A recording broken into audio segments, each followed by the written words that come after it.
Okay, time to do a little comparison, quick and dirty here, between the new top recommendation after a great deal of consideration and testing on both full frame and DX cameras. We're looking at the Tamron 15 to 30 and the Nikon 16 to 35 GED. Does have vibration reduction. Tremendous lens, very heavy, exact same cost as a 15-30. Now already made, I don't want to be redundant, which of course I'm always guilty of that to some degree. The Nikkor 14-24, of course we have 14 elements. It's the exact same close focus as the Tamron 15 to 30. So you got 11 inches there, and it's 2.26 pounds. Manufactured 2007, still current manufacturer, 14 to 24 here. Nikkor. Now it is a true 2.8. The Tamron is an f3.2, even though it is marked an f2.8. And the Tamron also is a 15.8 millimeter to 30, not a 15 to 30, but that's not a big negative. Now the Tamron 15 to 30 is basically 3 ounces more. It does come, however, with a 6-year warranty. Which is incredible. It does have vibration reduction, unlike the 14 to 24, which does not have it. Of course, we're talking $2,000 here, and we're talking $1,200 on the Tamron 15-30. Right now, it's pretty damn hard to find a 15 to 30. It just came out. Availability is damn sparse. The lens rate's a 9.5 out of 10. I mean, I tried to fault it. I went through all its negatives in a prior video that you can see. When I talk about it, its negatives are, it isn't so bad. It is a honking log. I mean, that's what I call this 15 to 30. It's just a honking log. Here you have a nice smooth, also on the 14 to 24 you have a nice smooth zoom that I can actually zoom in or out with one finger. You can't do that on 15 to 30. However, it is smooth. It does have better autofocus than the 14 to 24. The vignetting on the 15 to 30, all the way from 15 to 30, the corner to corner sharpness and vignetting on the 15 to 30 are just incredible. They're stunning. They're mind-blowing. They're absolutely slap your mother in the face. Slap your mother in the face. That's an old expression. Some people out of country won't get that. That means something is so amazing that you would go so far as to slap your dear mother. It's kind of American sense of humor. Some Europeans won't understand that saying, but it means it's amazing. Same price here. Now this is an f4. Of course, we're talking about an f3.2 here, so a lot faster. A lot smaller lens, obviously, is extremely heavy. Exact same price, $1,200 on the Nikkor 16 to 35 f4. So it's a fixed f4 from 16 to 35. Nanoparticle coated. That's only that really doesn't matter. People always talk, oh, it's nanoparticle. Yeah, give it up with that. Okay, that is part of the optical transmission of the system to give it maximum light transmission. It doesn't help as far as image production. It helps a little bit in flare.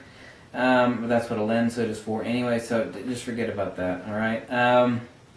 The 16 to 35, as far as I'm going to compare it, it's a lot smaller. Obviously, so it's an f4, but if I'm going to make any recommendations to compare and contrast these three, it is the case now, as a truth seeker, I have to give it up to, unquestionably so, the Tamron 15 to 30. It has vibration control, even though it is an f3.2 and not a 2.8, and it is a hulking beast that is even 3 ounces heavier than the 14. It's a hair under 3 ounces, so basically 3 ounces heavier than the Nikkor 14 to 24. It is stunning. Center sharpness is stunning. Corner sharpness is stunning. It is an 18 element lens. It doesn't, well, that's not true. It has a hair less contrast than the 14 to 24, but it is exquisite. It's taken 8 years for someone to it's like angels, as I've said repeatedly to other people in other videos, it's like angels descended to the creation of the 14 to 24 Nikkor. And it has sat upon a throne unmatched, but now it is long in tooth, and it's certainly not obsolete by any means. It's a wonderful lens. It's a $2,000 lens, but Tamron has finally not only caught up to it with the 15 to 30, but they've surpassed it because in comparison, The 14-24, the vignetting, there's no comparison. The Tamron smokes it, just flat out. Corner sharpness, it just knocks it right off planet Earth. Corner sharpness is just absolutely incredible. Flare, no touching it. The Tamron 15-30 beats the Nikkor 14-24 in flare, flat out. Nikon is quaking in their boots on the 15-30. I know they are because they know what it is and what it does, and it is $800 cheaper. Now it is a 15-30. Technically, it's a 15.8-30, but that 24 millimeters to 30 that doesn't exist here on the 14-24 is extremely handy.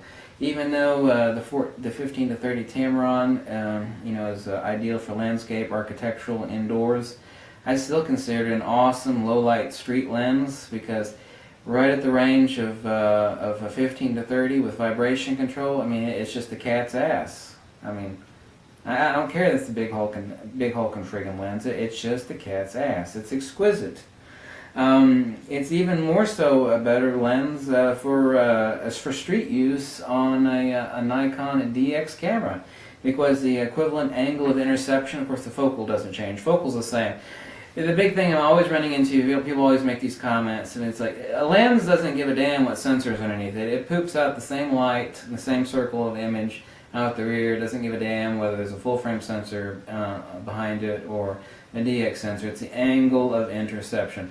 But the equivalent, okay, the equivalent focal length, not actual focal length, but the actual angle of interception makes it on a DX camera a 22 millimeter to 45 millimeter lens, which just makes it, with vibration control, the only thing you can say is hell yes. Hell yes. So this lens is exquisite for FX or DX use. Just exquisite.